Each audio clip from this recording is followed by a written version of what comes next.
मोर परिचय तो भृगु ज्योतिष ही तैयारी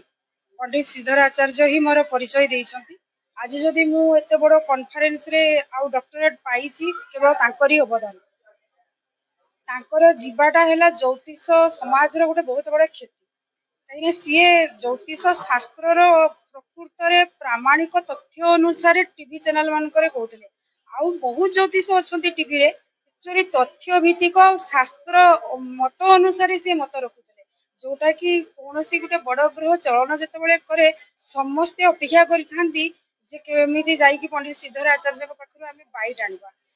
सीए कोनोसी टीवी चैनल को जीवा पई पसंद करंती। अनेक थोर मु क्वेश्चन करे सर आपण टीवी चैनल कहीं जाउ नांती सेमाने कहंती टीवी चैनल मो ऑफिस सेमाने मो ऑफिस को आसीबे। तेणु एते डेयरिंग भावरे से सब टीवी चैनल को भी हैंडल करूतले आ तथ्य भित्तिक सब ज्योतिष शास्त्र उपरे मत रखुतले। तेणु तांको विषय आ कोन कहबी सी चली गले तो आज ज्योतिष शास्त्र गोटे बहुत बड़ अपूरणीय क्षति ताको आमे तो केबे पूरण करि परिबुनी गुंडुची मुसा हेई आमे ज्योतिष शास्त्र को आसीछु धीरे धीरे तांकर ज्ञान को आमे आगो को नबा पई चेष्टा करिबु। आउ तांको विषय आउ माने तांकर ए जो कॉन्फ्रेंस तांको अनुपस्थिति हमको एते कष्ट दउची तथापि आमे तांकर माने संगठन को केमिति आगो को नबु सेही जगदान रे आमे बहुत दूर मो एक्चुअली ज्योतिष शास्त्र रो परिचय तांको पखरु ही पाइछि। तेणु तांको हरे कि आमे बहुत बड़ अपूरणीय क्षति सारा ओडिसावासी अनेकी बसी थांती पंडित श्रीधर आचार्यंकर केतेबेले पूर्णमी हबो अमावास्या हबो चंद्र ग्रहण हबो से कोनोसी तथ्य देबे आ जो तथ्यटा ही प्रकृत रे सत होई हेता ताको घरे बसी कि अनेक लोक सोशल मीडिया माध्यम रे ताको देखि कि जो टाइम देई थांती एई टाइम रे ग्रहण लागिबो एई टाइम रे पाक निषेध हबो एई टाइम रे पूजा निषेध हबो सब समस्त मानि था।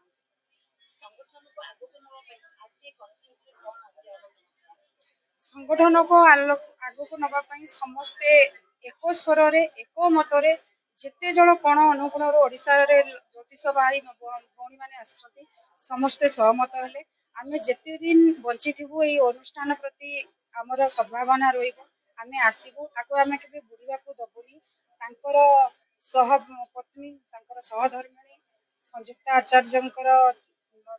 पौर अध्यक्षता रे आमे आगो को आको नबु समस्त सहयोग रहिबो ताको दिमत नै मु तो भाबुची